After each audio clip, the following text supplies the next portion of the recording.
Nino. Hello and welcome back to another episode of Boys Gone Wild with your host Horatio Gould, and my wonderful, beautiful assistant Andrew Cohen. I'm here as a distraction for the magic. Really? That's what. Oh yeah, sorry. I was meant to be the. You're the magician. I'm the. And then was this your card? It's a middle finger. That's you distracted them. And then look at these voluptuous breasts. Yeah. Well, how about whilst you insult them? Yeah, and then they look back, and then I get my dick out. That's a surprise. And so you are both the distraction and the magic. Yeah, exactly. Distraction magic show. Sex magic show. Sex magic show. How are you? I'm good. Yeah? How are you? Yeah, I'm good. Good. I've cut weed out during the week. You stopped on the old puff. I've stopped Puff the Magic Dragon. Well, the Gadget King's out of the game. Not out the game. Not out the game. Is that why you're wearing all green? It's kind of like a wish fulfillment. No, not at all. Oh yeah, mental. That would be weird. That'd be fucking mental. That'd be really not odd. At all. No, as long-time listeners and people who stare through my window with binoculars late at night will know, I'm a long time. I'm a weed advocate. Sure. You know, that's actually what I want to be. I want to be to the level of celebrity where my weed addiction, I can make it politicize it. Yeah. I'd love to be able to just be loads of people smoke weed all the time, but very few people get to make it like a moral stance. Yeah, I'd love to be able to reach out where it's like just the act of doing it is in itself like inherently revolutionary. It's like a good thing, and I'm doing this whole mental health thing, and then it means every time I do it, I'm like, I wouldn't mind being, because there's not that many the weed guys. Seth Rogen is the weed guy. Snoop. Wiz Khalifa, but he's not big enough really. He's big, but he's also very famous for being a weed advocate. He's probably more favourite. Kind of so Snoop, Diggy Dog, and Seth. Diggity Dog Dag. Seth Rogen, Willie Nelson. Yeah, Willie Nelson. Bob Marley. Heck yeah. Or was that just all Rastafari? All Rastafari. That's all Rastafari. Yeah. So I guess so. Well, it's a figurehead. He's the figure of the Rastafarian movement. Yeah. We went to Jamaica once. We did. That was a funny trip. It was a funny trip. We did smoke some ganj. We smoked a lot of ganj with your father on the beach, and then he went. Then he needed to go take a nap. Yeah. That nap then lasted all the way through the night. Yes. From about 4 p.m. till 12 a.m. That's my father. Well, no, not 12 a.m. 12 p.m. actually. He's addicted to weed as well now. He smokes every night. A lot of this podcast is themed as in looking to our fathers as the window into our futures. It's true. No, it's true. I think I started noticing that when I was about 18 years old, when I was like, my big advice is look to your dads, not just for where you're going to end up, but a lot of time health ailments. They'll often they'll have similar guts to you. Yeah. They'll have similar throats. They'll have similar throat. I don't know, the biogenomes, whatever it is. Yeah. So all these habits you'd see your dad do, you're going to start doing them as well. You know? Yeah. Sexually accosting waitresses. So, these kind of habits that you need to kind of make sure you have healthy bowel movements. Yeah. Not spouting racism online. These are things you need to keep in check. You'll never be able to find a cure for them. Yeah, but so I've cut weed out during the week because I just wanted to see. I'm not at all someone who thinks... Is this your first week? I did last week, but then I smoked all weekend because what else am I going to do? And it felt too much. To ban myself from that. But I just kind of wanted to see if there's any difference. I don't think there's much of a problem. But the problem is, I guess part of me was maybe I'd feel maybe a little bit more awake in the mornings, but then weed would make me have perfect sleep every time. Yeah. I'd always go. So then I just wouldn't be going to, I'd be going to sleep so late without weed that I'd feel worse. But sometimes it's a different kind of sleep. Yeah, that's what Taha said. It's not it's not necessarily, it will knock you out quicker, sure. Yeah. But I think, because when I stopped, it was shit, how am I going to be able to get to sleep? I don't know how I was going to get to sleep when you stopped. You just do. You might have a couple of nights where it takes a while. Yeah. And then you get used to it. It's good to, I don't know, do something active maybe before. Yeah. Read a book. But then to combat the weed, I downloaded... loads of porn. Which isn't the best remedy. I told you when you did this, I was like, those two aren't comparable. Downloading porn still good, baffles me. You ever downloaded porn? No, we have discussed this I know, for a long time. And I never have. And I categorically never will. I'm never going to download porn. Too many steps as we've been through. Why leave the footprint? Why leave the footprint, the hardware footprint? on your laptop. Someone could stumble across it. The only reason you download porn Viruses. is if you're going out to the desert with no For a long Wi-Fi. time, yeah. You'd take a hard drive filled with pornography. It's like a adult version of Desert Island Discs.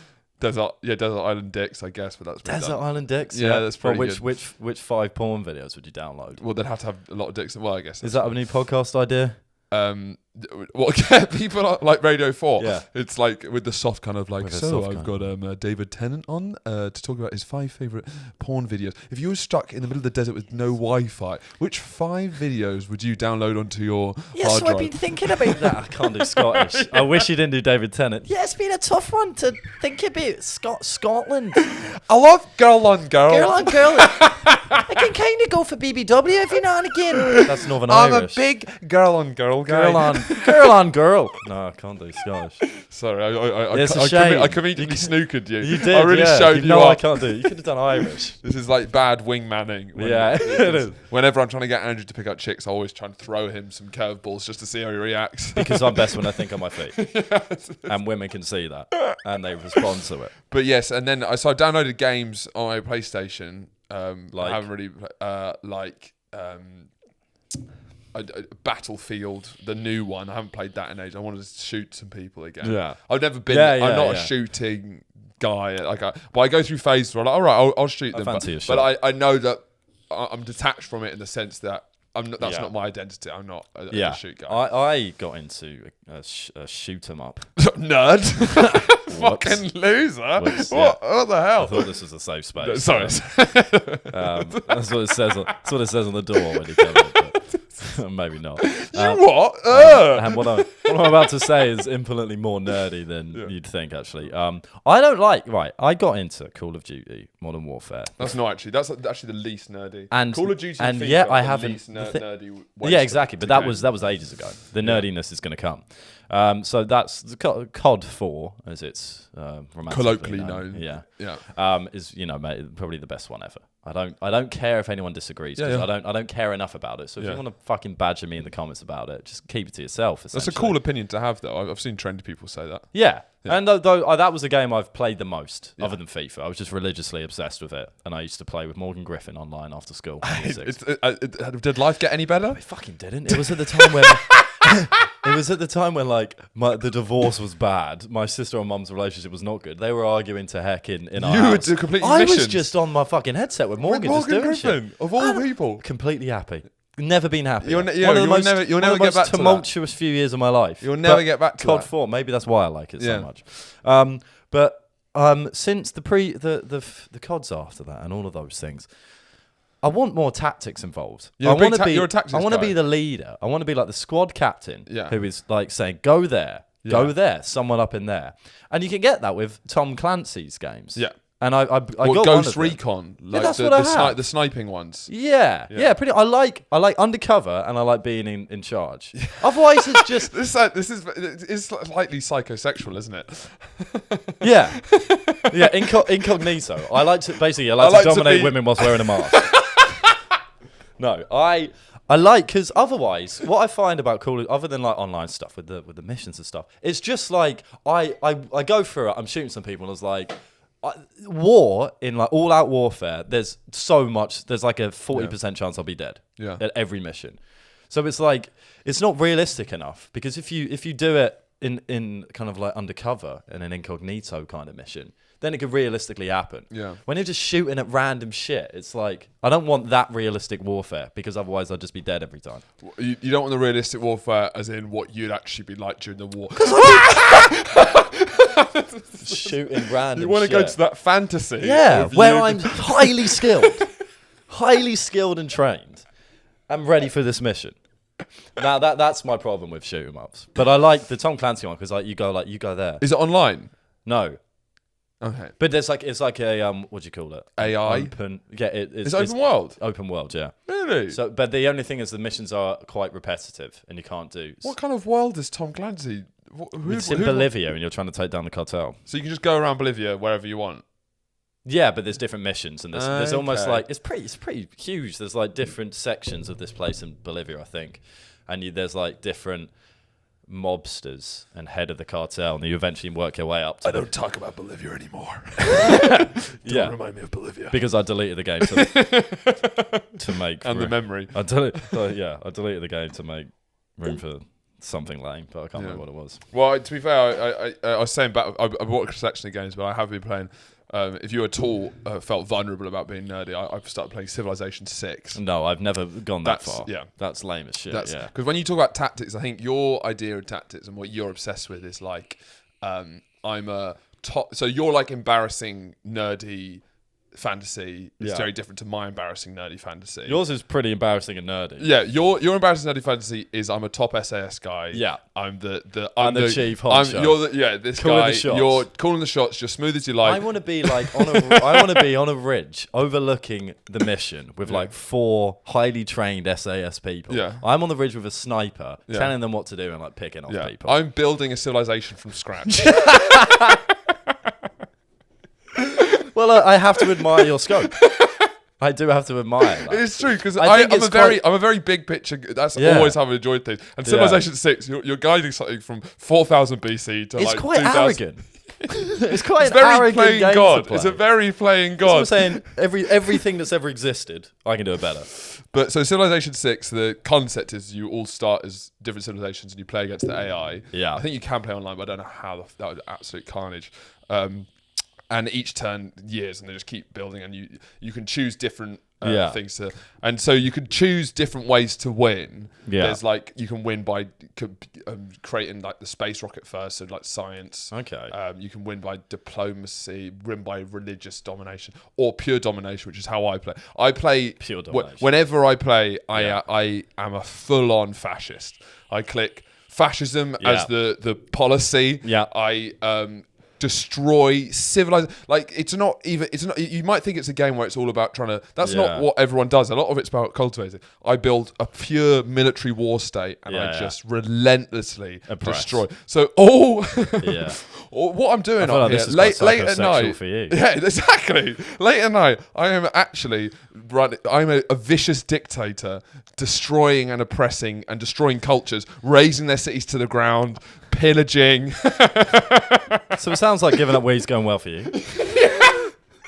See, when I was smoking weed, there might be some downsides, but it made me a lot more. It suppressed. Do you reckon it suppressed if you my were- fascist urges. If you were still smoking, you'd be playing Civilization 6 and be Just a chilled out guy. just hippie communes. Just be whatever happens. There was there's a great account on Instagram called Depths of Wikipedia, where it just finds the weirdest, strangest stories on Wikipedia that are always true. For example, the bald, hairy conundrum in Russian politics, where for the last 150 years, every leader has been bald, then hairy, then bald, then hairy, then bald. For how many years? About 150. That's a lot of years. Unbelievable. Bald, then hairy. Lenin, Stalin, Khrushchev, Brezhnev, whatever, Gorbachev, whatever. So they have to and be, then Putin, then that other hairy? guy, then back to Putin. So not hairy, have hair, balding. Okay.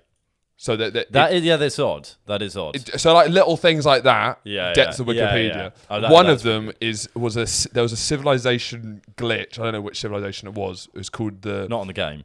It was on the game. On the game, yeah. Yeah. It was like Civilization 4 or something.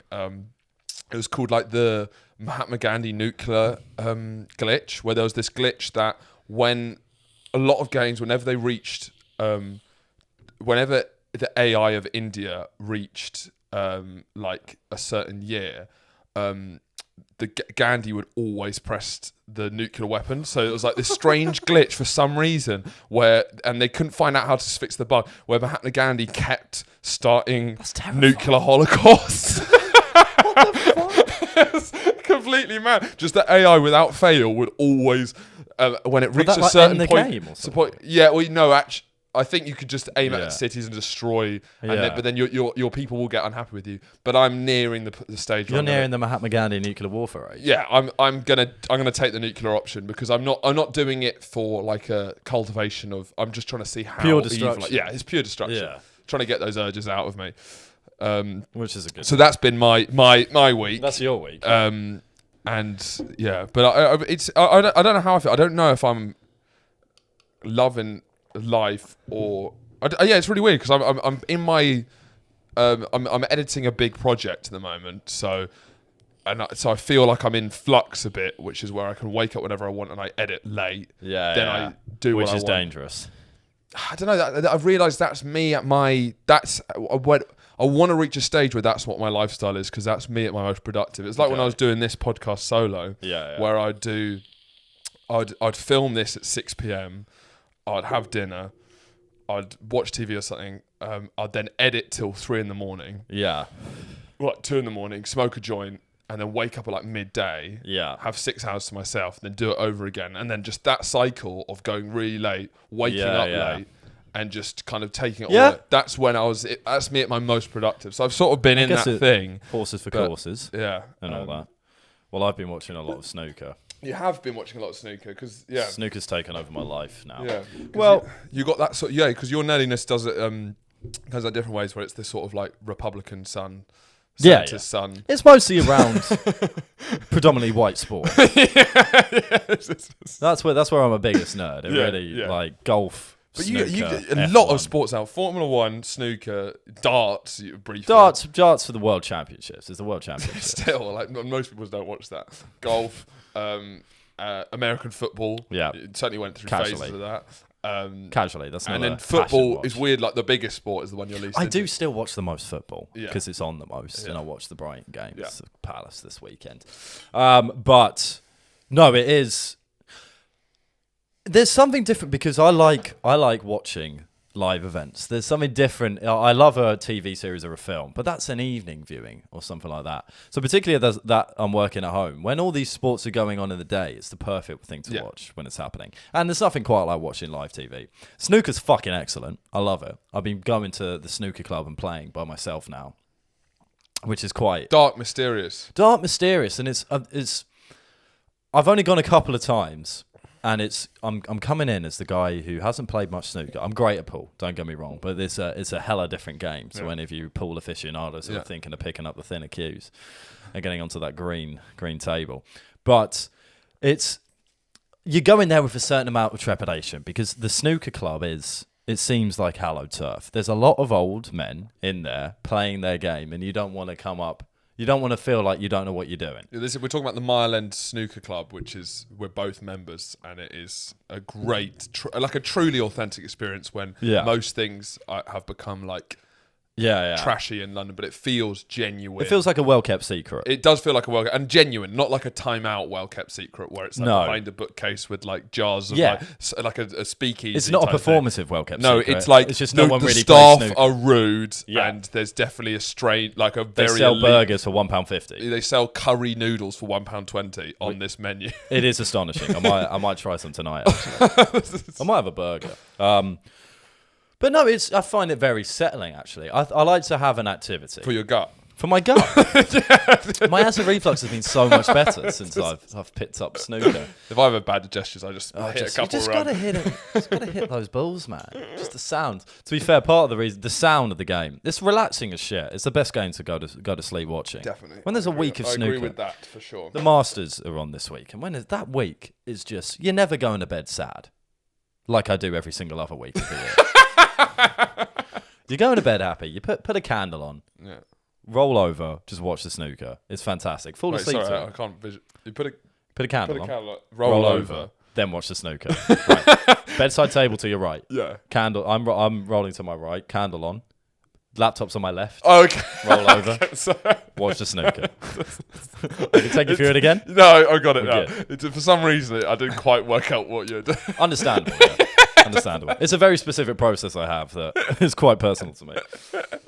But no, it's a great game. I'm trying to think. There was something in it's. What part of the fun in it? And I mean, get into snooker. It's one of those things. The rules are quite complex, but you can get with them pretty quickly. Every single commentator has the most soothing voice on the planet. It's gorgeous to listen to. You have experts talking about it. There was one fucking bloke who's commentating on it who's actually participating in the tournament. Or lady. The jury is out. The jury's out, and we don't want to presume anyone's gender, even Sean Murphy's gender. You never know. But yeah, I've actually gone to play snooker. The Masters started on Sunday. I played snooker Sunday, Monday, had a break Tuesday, and I'm playing after this. So it's not going great. It's going excellent. There's something, because like when it's good. When the golf comes on, I just want to fucking play golf. Yeah. It's what about when the cricket comes on? No. Okay. Harder to organise. That's the thing. Well, yeah, I'd go play a game of cricket, but that's because it's a solo sport as well. And there's something I find it incredible. It's like when I go and drum or something. It's the same kind of thing. Maybe not as much as drumming, but just stick your headphones in. Just go and play snooker. I think there's a lot to be admired about doing these kind of things alone and finding these sort of things. Heck yeah. Men's mental and physical health. Men's mental and physical health. Go pick up. On the week of the 2022 Masters Snooker Championship, now's your time to go to your local snooker or pool establishment, pick up a cue, see what it can do for you. Yeah, that's good. Yeah, that's good. How is it playing alone? Does it not feel a bit? It's intimidating because of the amount of people that are in there. Really? And often there's a wait for the tables. And I'm just this dickhead. It's a normal thing to play. To be honest, I was playing pool and I saw a guy about my age playing snooker by himself, and I was like, I'm doing it. What? Did you ask him? No, it wasn't at the time you were doing it. No, he was playing. Yeah. He was playing snooker, and I thought, that is my excuse to go and do this because I've wanted to do it for a while. So I watched a bit of the Masters. Is it the Masters? I thought it was. It's golf. There's Masters in golf. Yeah. There's Masters in all. I thought it was the Triple Crown or something. This Triple Crown is the Masters, the UK Championship, and the World Championship. And if you win all three, you've won the Triple Crown. Oh yeah. Should we just do a snooker pod? Yeah, let's do a snooker pod. Let's slowly see how loyal our fans are when we whittle them down with a snooker podcast. Talking about cue action and. But you said that, which is I've never seen in any sport. One of the players of the tournament is also a pundit. Yes. Which he's a bit of a cock. Sure. Sean is a bit of a dick. Yeah. But this tournament is for the top 16 seeds in the world. He is one of them participating. In your opinion. In my humble opinion. Okay. I don't see them as that. No, you don't. Again, I understand you fail to recognise them.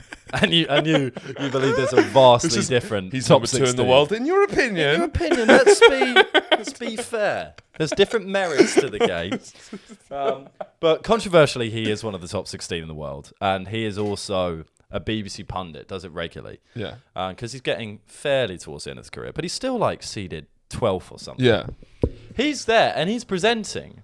He's going, they cut to like the snooker table where they can show you like, oh, this is how you do backspin or something. In the middle of it. So yeah, just trying to... Just like... extra content. Exactly. Extra fun. People tweeting questions and stuff.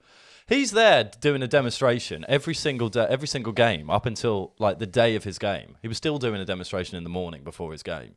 And then he played on that day. I can't even imagine what that'd be like. He lost. Yeah. He lost 6-2. And then he's back. Then he's back. Then he's back. He was commentating the next day. And he's doing self-deprecation. Yeah. Is he? Yeah, he's like, oh, that was a low shot. He's clearly been looking at my performance last night. Well, you have to. Well, you have to. But like, just don't fucking do it. Just there is a sacred line between critic and it takes artiste. away the mystique of the players. It's like a film critic should never make a film because you know how bad at filmmaking they are. They need to be a snotty little prick. Unfortunately, he has won loads of events previously.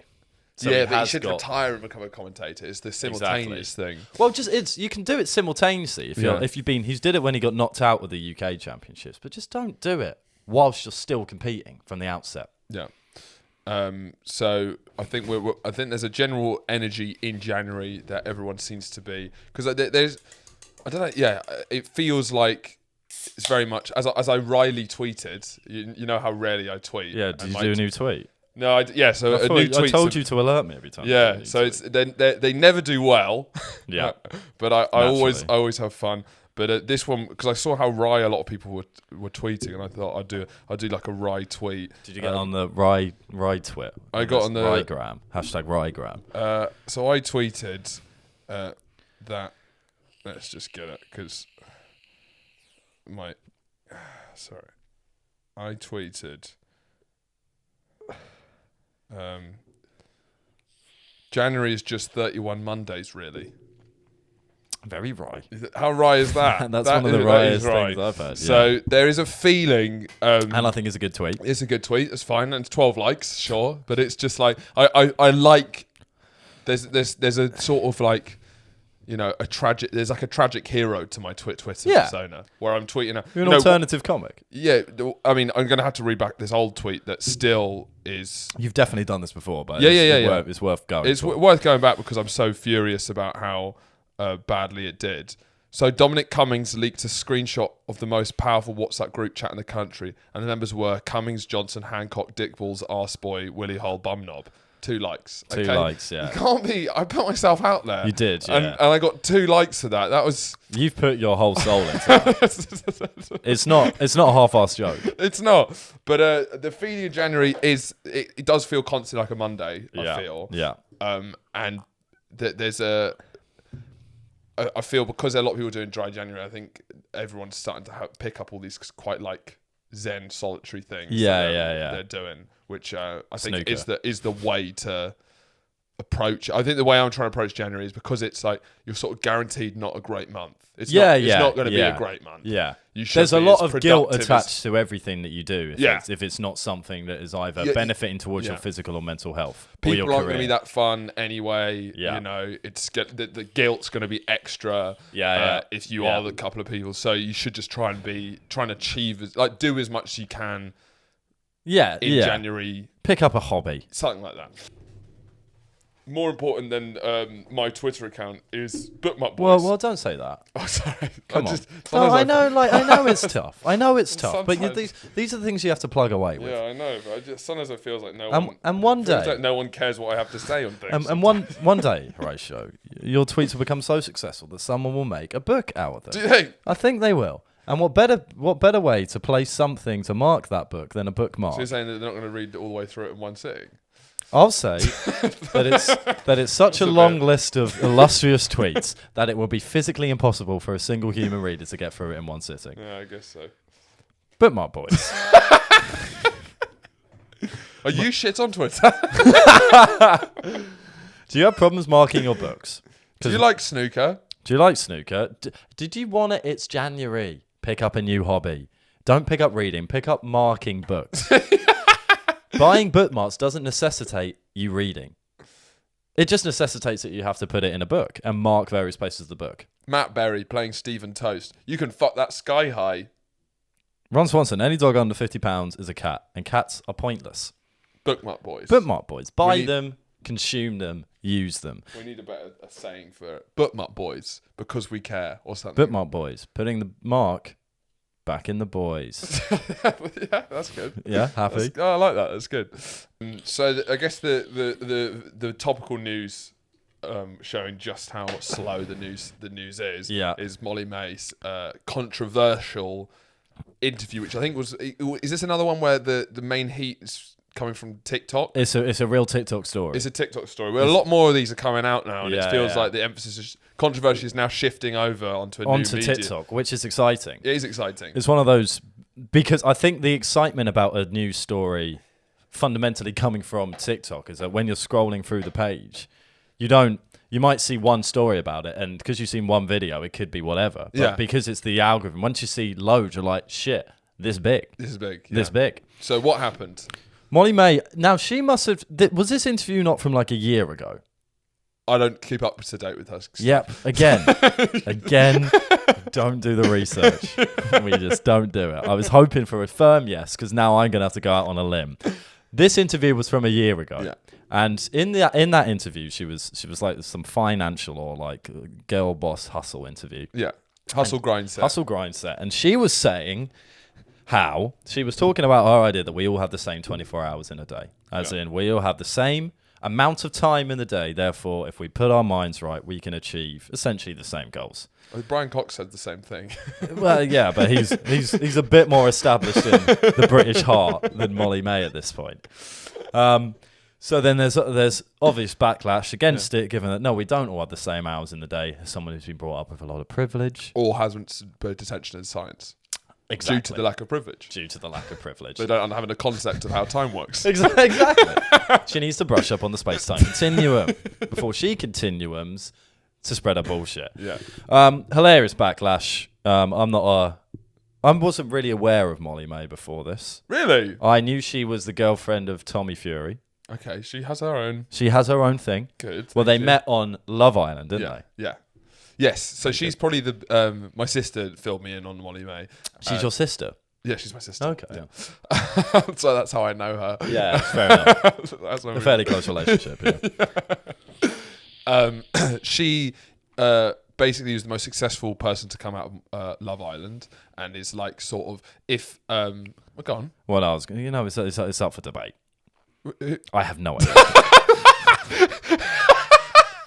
I was trying to do like a whole snooker world ranking thing there, but I couldn't think of the word, so I was waiting. I can name one other. So he's basically the person who's most successfully, and in the skill of being talentless, which has a talent in itself, in that economy where you'd have no real skill set. Other than a famed like celebrity. personality. Professional celebrity. Like Celebrity Coach Trip, sorry. Yeah, we'll be linking to that. So like being a professional celebrity, Molly Mae is an athlete. She's a skilled athlete. Absolutely. There's lots of people, there's a lot of narcissists who don't have many GCSEs, are not the brightest tools in the box, sure. I'm right here. Go on Love Island. The whole thing is like, which is something that was quite what I felt when I watched Love Island last season. Yeah, something that I think was more appealing about them is it's sort of like these are often people from like working class backgrounds who don't have many qualifications, aren't naturally gifted. And they're sort of they're genetically gifted, and they're sort of like using all they've got to have a throw at building a life. There's something impressive about them. Do you know what I mean? You've got no talent or intelligence, or like real a class background that supports it. But so you're just doing that roll of the dice, and she's managed to do that. What happens in Love Island? You're successful for a year, then you get a contract with Pretty Little Thing or Boo-Hoo. Then you do like club tours, and before I think the club tours come before actually.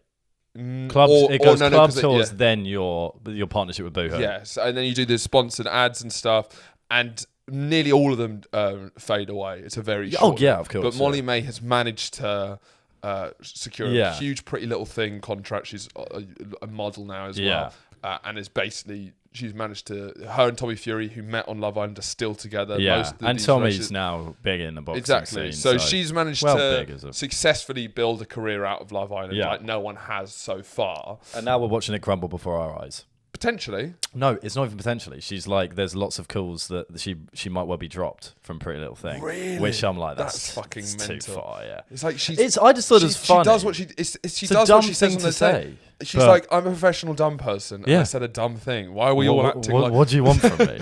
What do you want from me? It's just because I think that's a problem with TikTok backlash. Is it becomes so memeable and so TikTokable. Well, I thought she didn't come from a privileged background. I thought that's what my sister told me. But I don't know, but I think I know. She said in that video, "I know I've been privileged." Yeah, but I think part of I think you can say that you're privileged if you're physically attractive enough to go on Love Island and manage to get on Love Island and then go from there. She was born in Hertfordshire. She went to the co-educational. What school is that? Type foundation school is that? State funded. No, she went to state school. I don't know. I don't think she came from like a. I think like a baron. Yeah. And there's another bit of controversy when did you hear about when her house got robbed? So one of the things is that she always posts loads of her wealth online.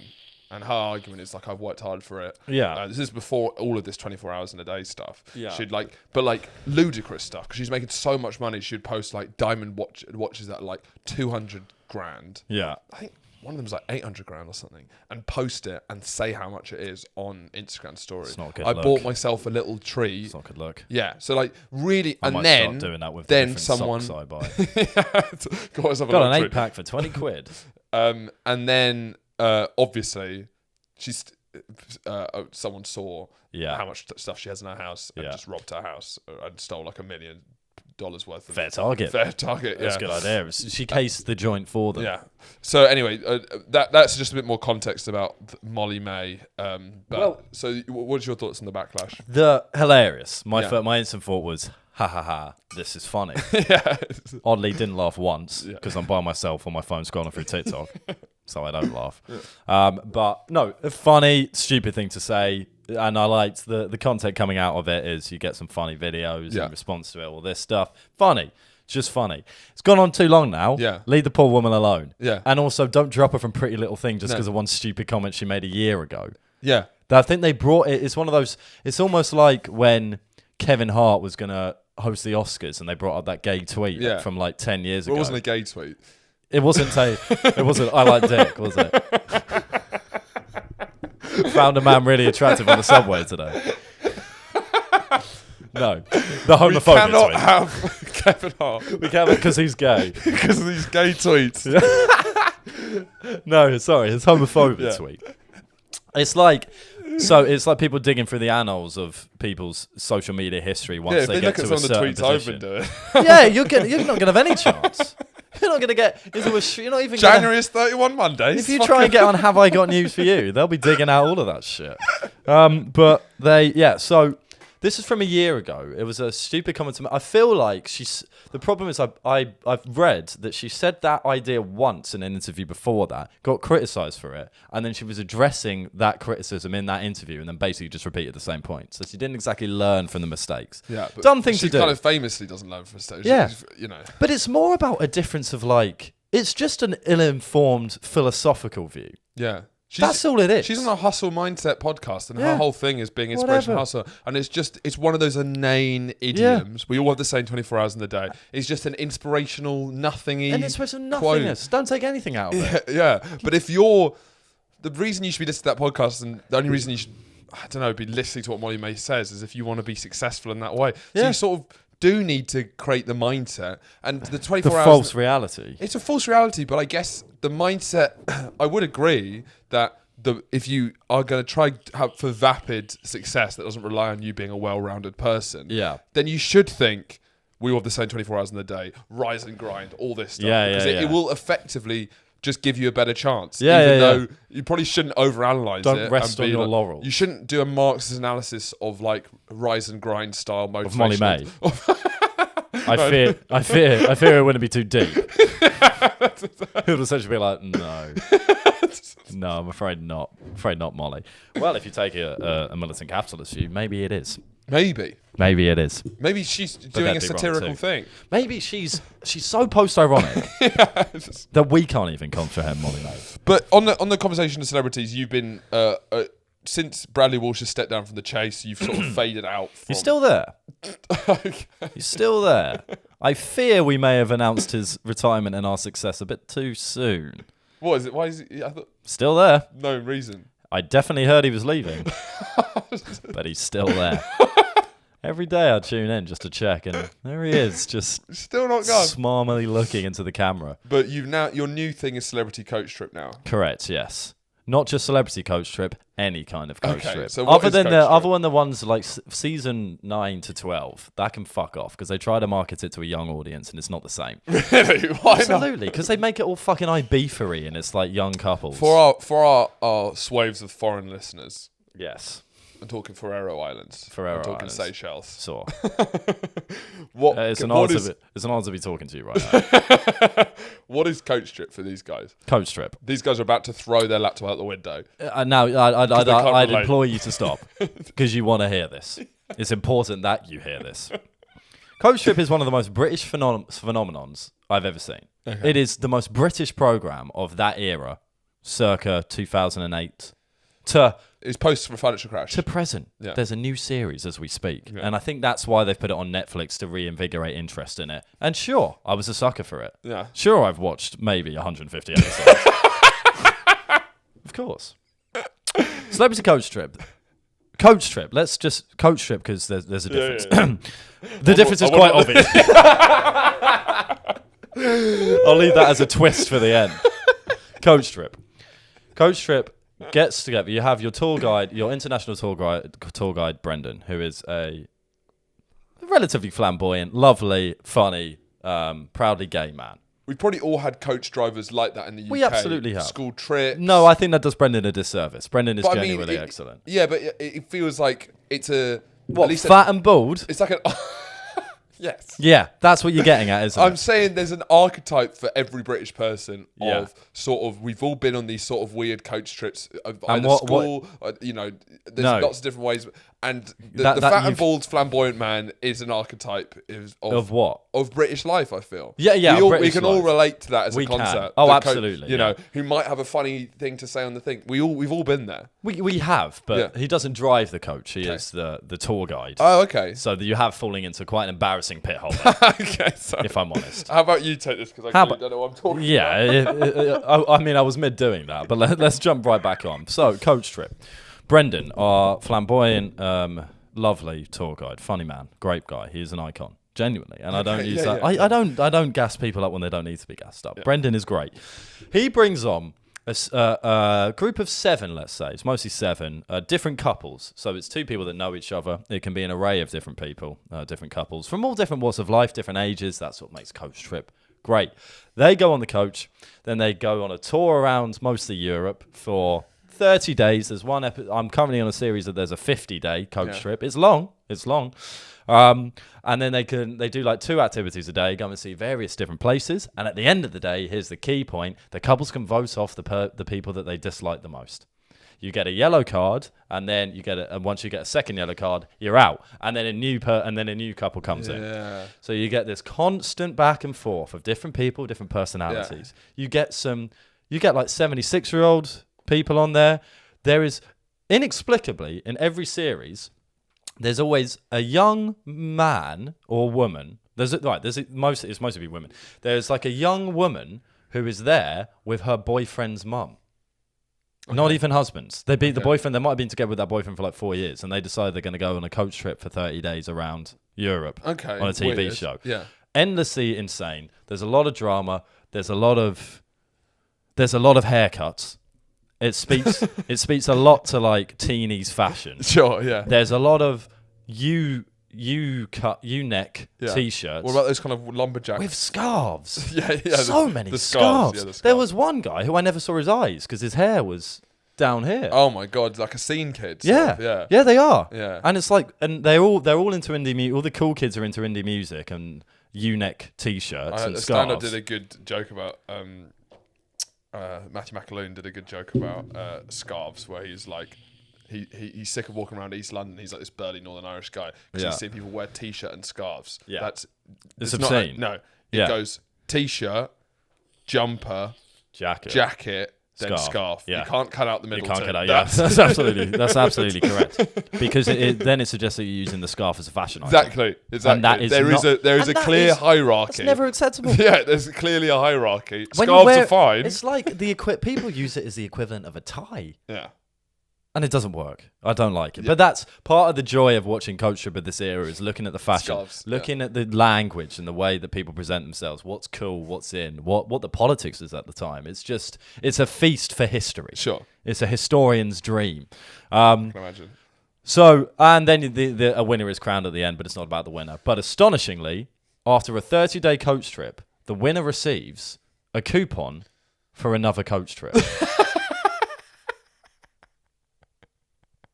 After a 30-day coach trip on TV where they've fallen out of many people on the way, they've had to put up with strangers, different activities, they're knackered all the time, they're constantly complaining about the coach trip, the winner receives a coupon for another coach trip. And what is inexplicable about this TV show is, bearing in mind that's the prize, none of them are in it for the TV exposure. They've all got careers. Yeah, it's not like Love Island. No, it's not like Love Island. None of them are going on to manage Pretty Little Thing or Boohoo.com. All of them, most of them, there's like 70-year-olds. Yeah. Even the young kids, some of them are in bands, but they don't really talk about their bands. They have careers. Yeah. They're just doing it for seemingly the holiday and the prize. The manner in which these people how seriously these people take it is astonishing. There is so much to win that show. And I have watched over 200 episodes of this. Really? And because I just watch it during work all day. That's crazy. And I still don't understand why people take it so seriously. Yeah. Because there is no reason for them to. The amount of anguish they put themselves through to win another coach trip is obscene. Now, what's even more odd about Coach Trip, or the Coach Trip phenomenon, or the franchise, is Celebrity Coach Trip. The celebrities go on the same coach trip, slightly shorter, maybe 20 days. Because they're celebrities. I have seen in every... almost in every episode, there's tears about the voting. Yeah. There's And mad when we say celebrities, argument. do you think this is the furthest the concept of celebrities ever been pushed out on TV? Yeah, absolutely. Do you think it might? Because I don't know. Because there's obviously a lot of celebrity TV. I'm sorry to get me out of here. There's those different, but it feels like celebrity coach lip TV personalities from the teenies. Yeah. Dirty Den from EastEnders. Dirty. Okay. Is it Dirty Den? I can't even know his name. Yeah. He was the most famous. Okay. And he was with a bloke from Corrie. There was 2 people from Big Brother. He was the most famous, Dirty Den, I think. Yeah, that's essentially. And EastEnders actors. But that's what you want. You want D-list celebrities on it. You really do. I mean, D is pushing it. D is pushing. Do you think? This is E or F. What is inexplicable about that coach trip? Yeah. I don't understand the motivations of the contestants on the normal coach trip, but on celebrity coach trip, they win £1,000 for charity. £1,000. They win £1,000 for charity. And they are on that show crying themselves to sleep, arguing to shit with each other to win the £1,000. I honestly, it is, you should watch it. Just watch Celebrity Coach Trip, the ones on Netflix, because it is, they make fools of themselves. The fashion is great. You don't really know who they are, but you might recognize a couple of them. And just watch them melt down on TV. For no apparent reason. The exposure is not good. The money is awful. And they win a grand. Is that why you love it? That's why I love it. Because I don't understand why people... It's like a fascinating insight into British recent history and human psychology. Yeah, it's true. And I guess it's sort of playing in the way that Love Island played on the sort of relatable feeling of the Spanish getaway. The 1 week in Spain, the Marbella trip. Yeah. Going with your girls, getting the bikinis on, sun cream, all of that. It sort of played on that concept that we're all aware of. Mundane British tourism. This, bad holidays. Mundane British tourism. Yeah, exactly. And it just plays on a story. We've they all go been like- there. There's something relatable. We've all been. We really have. If you look at the We've all activities been on they shitty do. coach trips around and Europe. they just do like horrendously contrived activities. They do not see this. They do not see the places. There is no authentic tourism in there whatsoever. It's literally Brendan the coach. Good morning, everyone. Today we're going Anthony rug Bourdain, making. Parks Unknown. Yay! I mean, because I used to watch Anthony Bourdain and all. I've watched all of them now, but I used to watch them all in my breaks, and now it's a real stark comparison with Brendan sitting at the front of the coach. And today we're going bead making. Woo! And then like the biggest ones, they might go like bungee jumping, but they go to like Istanbul and they'll go go-karting. What would your... that does sound like something Bourdain would do, actually, too. Yeah. True, yeah. So what would you're okay, you're on coach trip. What's your tactic? How are you approaching? You're on celebrity coach trip because you're the co-host of Boys Gone Wild and appeared on Strictly Come Dancing. Of course, yeah.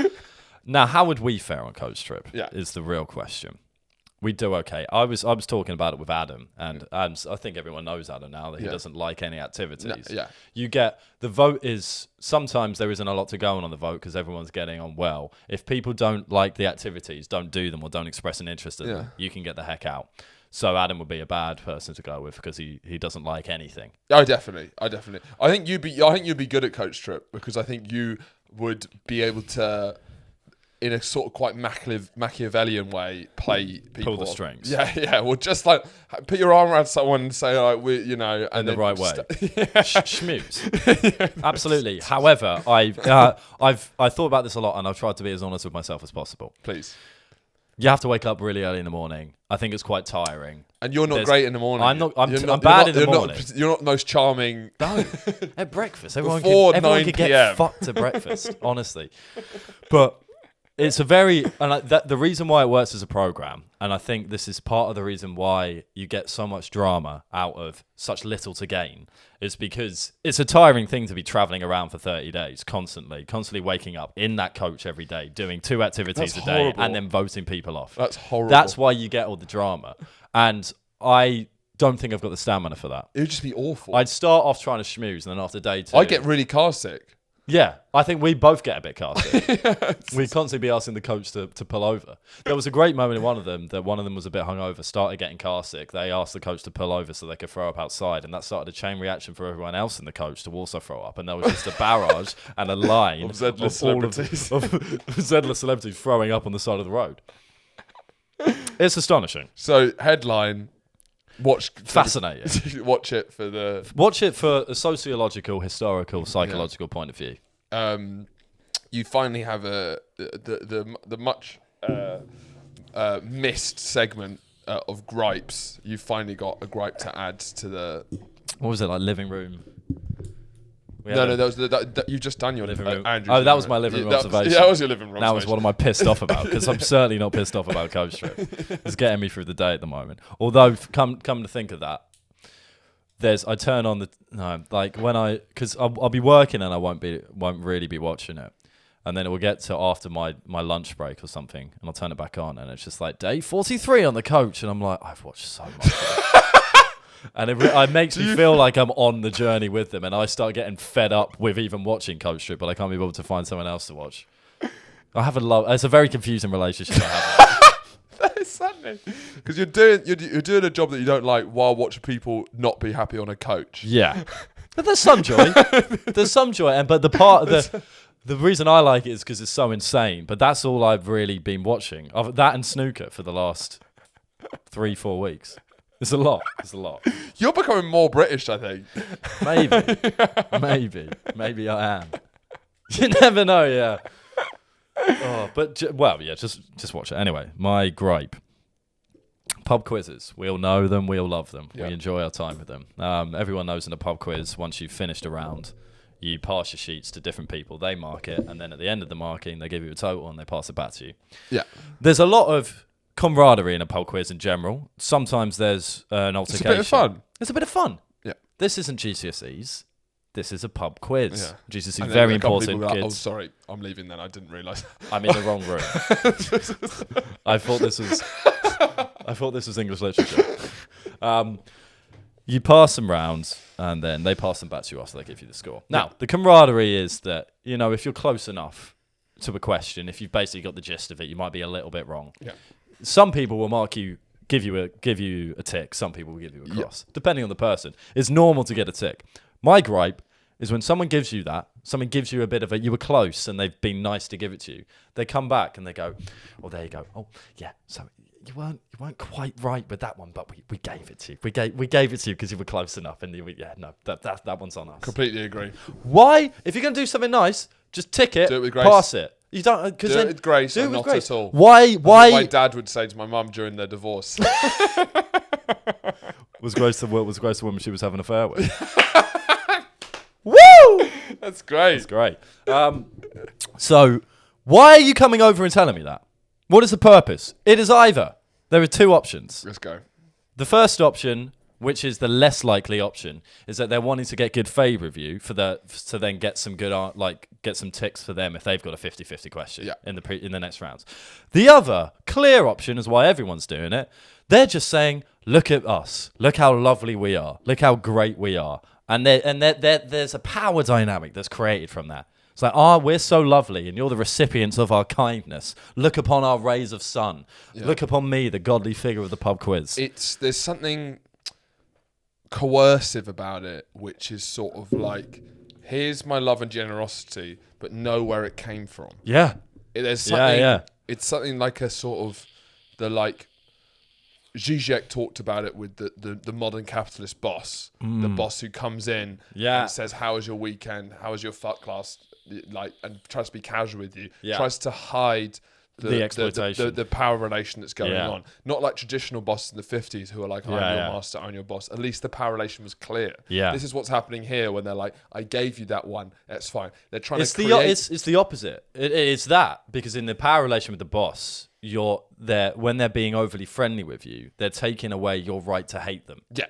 But with this... it's the opposite. So with this, it's the same, but the opposite. They're saying, love me. They're taking away my right to love them independently. They're forcing me to love them. And how dare you force me to love you? Yeah. I don't know you. I don't know you are. When does this happen to you? Regularly. What made you think of this? Because I went to a pub quiz. It didn't happen at that pub quiz. But then you remember. And this was, it was like three weeks. It was before Christmas that I went to this pub quiz. Yeah. It didn't happen then, but I used to regularly go to a pub quiz in Hayward Heath. And it would happen every time. Not every time, because, you're getting the questions bang on. But I would argue that maybe you see the worst side of specifically British people at pub quizzes. Like, there's... Now, I would fundamentally disagree with that. No, I think it's the worst side of British... Like, I think that of just the day-to-day habits of British people, I think when they're put in the pub quiz arena, some things that come out is... There is a love here of, like...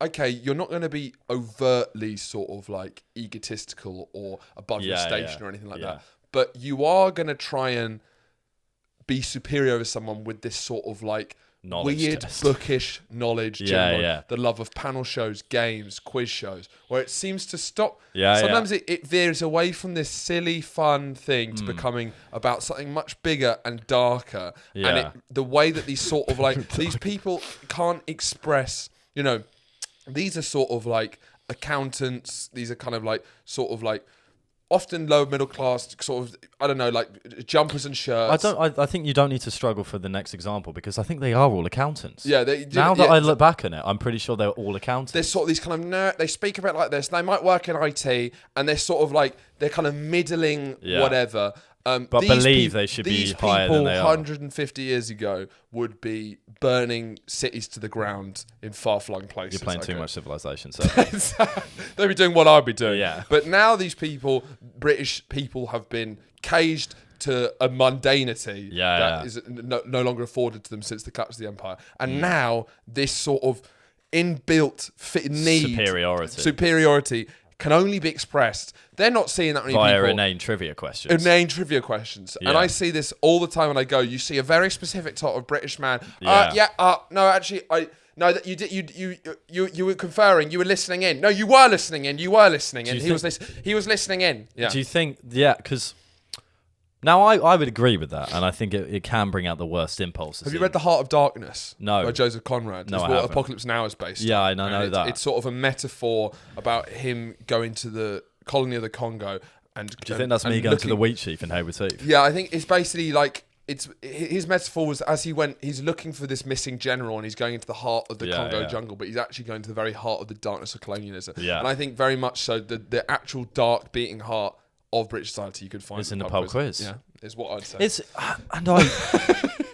The thing is, I love a pub quiz, so it's a real tough one. It's true, but you love a pub quiz, don't you? Not actually that much, because I love trivia because knowledge and stuff. You get competitive as shit when we're no, not anymore. Do you not? Well, yeah, because I think maybe I'm basing this. Do you know why? Do you know why I'm actually not competitive at all? It's because I really don't like people who are super competitive over naming things, and I see it all the time. And I have been that person. And I find it so. We both used to. Yeah.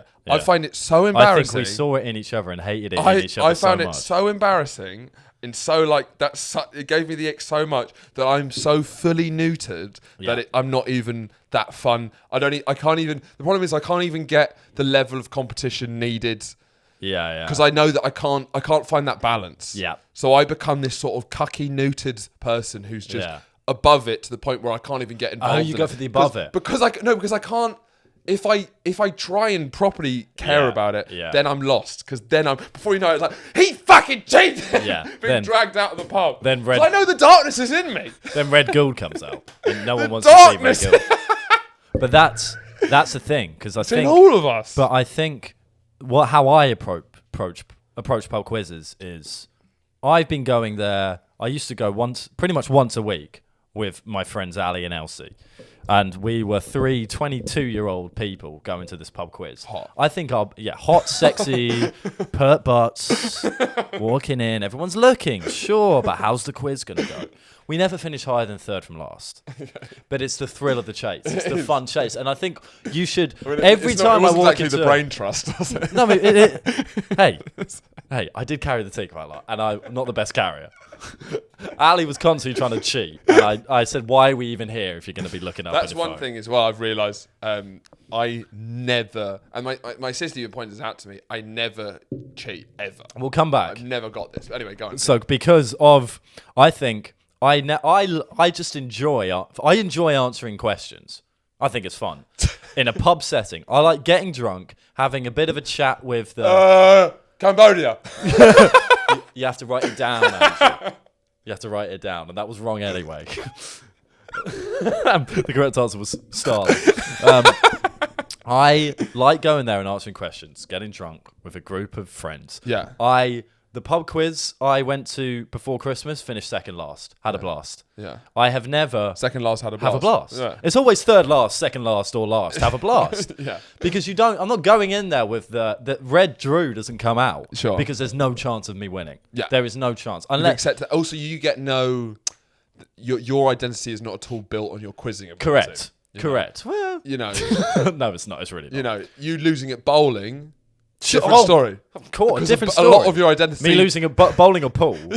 A lot of Andrew Cohen is I can bowl and play pool. I can bowl and play pool. Quizzing isn't for you. Quizzing isn't And for I me. think that's probably why I like going to quiz, because I think part of. Well, I think no, but quizzing. I take pride in it. Yeah. I think Well, I'm not great. No. Like, yeah, I'm not chucking down. I'm not answering questions like I'm chucking down bricks down Sure, that bowling sure, lane. sure. You Yeah. know that. Yeah. Yeah. Everyone knows that. But no, I know I agree. But it's fun. I know I think I'm good at it. Yeah. But I never had the crack team around me. Cool. Yeah. It's everyone else's fault. Yeah. That's what I'm Essentially. hearing. But also, once there are always regulars. There's always 3 teams of regulars at the pub quiz. Yeah. All of them are above the age of 50. Some of them are 70 years old. They go there every week. It's their one form of exercise a week, and they go in there and they smash it every time. Yeah. And it's pointless trying to compete with them. You're never going to win. You're just going there, and if you do, it's almost like if you place like 4th, 5th last, you've done bloody well as a team of young people. But there's like, what's the Mastermind shows like that, and there is that segment. What would your mastermind topic be? My Mastermind topic. There's a few I could. That's a great question. I don't know what my Mastermind. It would be maybe something about films. Yeah. Well, you can do. Can you? I swear you can can do do anything. specific film. You can go specific as shit. I don't know what mine. That's a good question. I don't know. Yeah. But watching Richard Herring's Leicester Square Theatre podcast, the live podcast he does, he has this front row of regulars, and they all have that quizzy British vibe. Yeah. And it's a segment of society that I know there's this kind of world, and shows like Mastermind, shows like The Chase. Paul Sinner's a big quizzer as well, the comedian. That's really I don't know if impressive. any other cultures have this obsession with quizzing. No. I don't think it is. No, I don't think so either. Yeah. American. No, I don't think they do. The Anglosphere a bit, but Yeah, it's yeah, based off. it's not yeah. quite there. And I agree that it comes from this quest of superiority above your station. Yeah, but I think because you're not been allowed to do the stuff that you used to be able to do. the militant quizzer definitely isn't fulfilled in life. No. Obviously, And if it's you a were nasty- obviously, they're unless nasty. you're old, and And then fuck it. unless you're retired and you get together with your mates once a week and you do a pub quiz, absolutely. Yeah. Maybe they've achieved everything they've achieved. Now they want to see what they can achieve on the UK pub quiz circuit. Yeah, exactly. And more power to them. I hosted a pub quiz before, and also I was contacted by a lot of comedians are contacted for paid gigs for hosting pub quizzes. They often there's a quiz guy who's like a quiz agent. Did you refuse on a moral basis? No, I was gonna do it, but then I was like, then he asked me that I have to. He sent me links to buy my own mic and speaker, and then I'd be going around to different places. And I was like, this is It's too much. That's so degrading. Yeah. Taking my mic and speaker to a random pub. Oh my god. And then hosting a quiz for these strangers, and then having to get like an hour's train back. I think I'd relish in that job. Do you think? Yeah, I think I think that's quite a good There's fit. I think I could host a pub quiz. And I'd enjoy it. There's something. There's something about the sort of traveling quizmaster. I don't think I'd like when I looked in the mirror. Yeah, but there's Who I like sort saw. of a melancholy. It's like a tragic hero. The traveling It's quizmaster going around the country. frustration of setting up the equipment with the sudden change of that when you're on. And just going to shit Just towns. plugging in stuff and like traveling to Shrewsbury and then putting it on and then suddenly, well, hello. Well, you said well hello, and I'm going to say well goodbye. Do you have anything else to add? Watch Celebrity Coach Trip and Snooker. It is if you're looking for new hobbies and something to get you through the eternal Monday that is January, you should do those two things and maybe follow Hiroshi on Twitter and give him some likes and jam it out.